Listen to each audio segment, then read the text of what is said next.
તું શું લખી રહી છે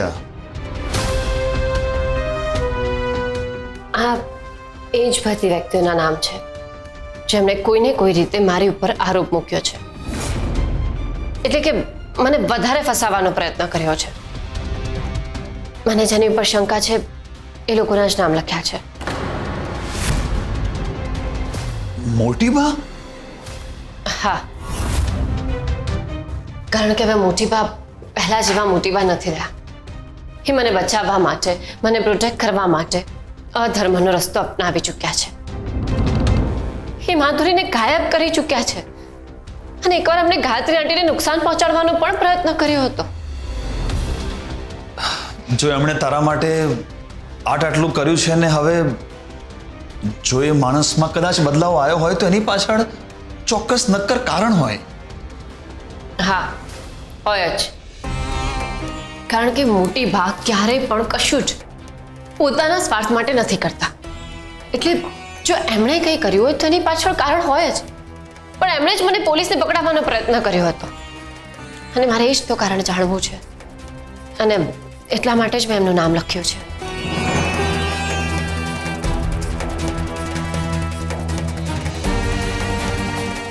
અને આ બધામાં માધુરી તો ઓબ્વિયસ છે.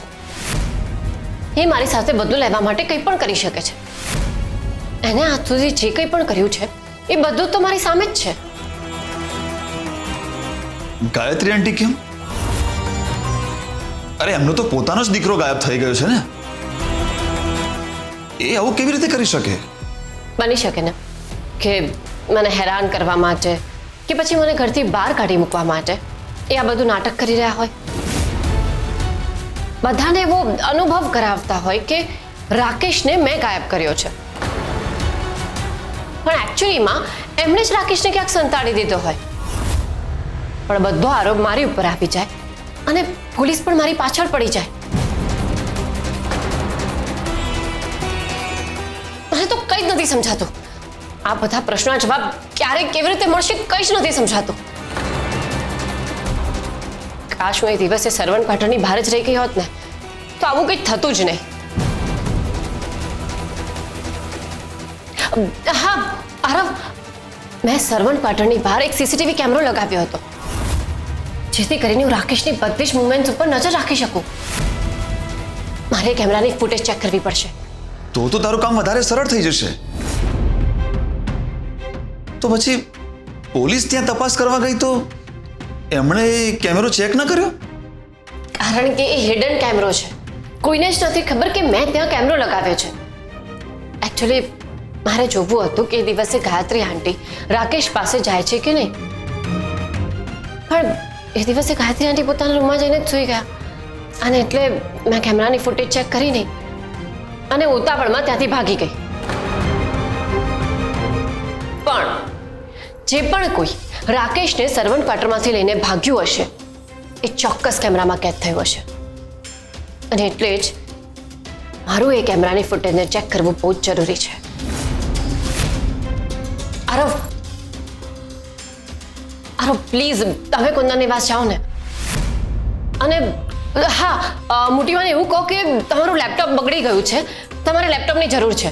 મને વિશ્વાસ છે કે ધ્વનિતનું લેપટોપ તમને આપશે અને એની અંદર જ બધી ડિટેલ સેવ છે. એની અંદર એક એપ્લિકેશન છે જેમાં એ કેમેરાની બધી જ ફૂટેજ સેવ થાય છે. હા, તમે એને કોઈ પેનડ્રાઈવમાં ટ્રાન્સફર કરીને લઈ આવજો ને.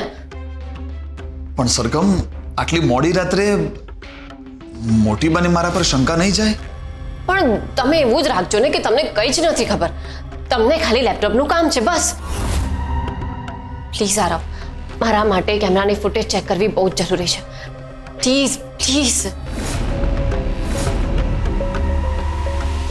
ઠીક છે, હું જાઉં છું. Thank you.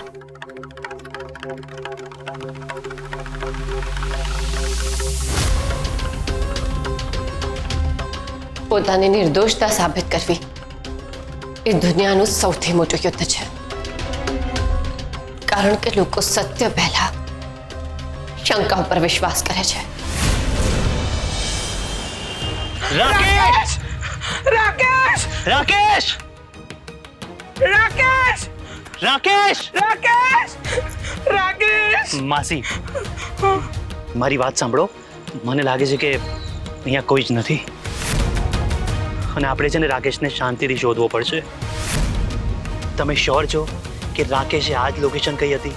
હા હા હા હા હું શ્યોર છું. એને કહ્યું હતું કે જૂના હાઈવે પાસે અને કોઈ બેકરી, પછી ફોન કપાઈ ગયો.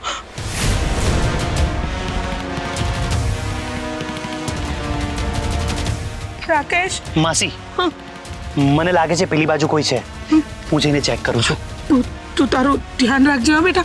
એક મિનિટ, હું પણ તારી સાથે જ આવું છું.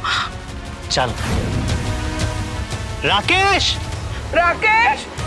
રાકેશ! રાકેશ! રાકેશ! માસી સંભાળીને. રાકેશ!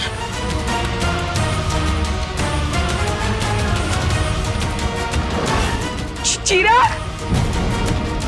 ચિરાગ!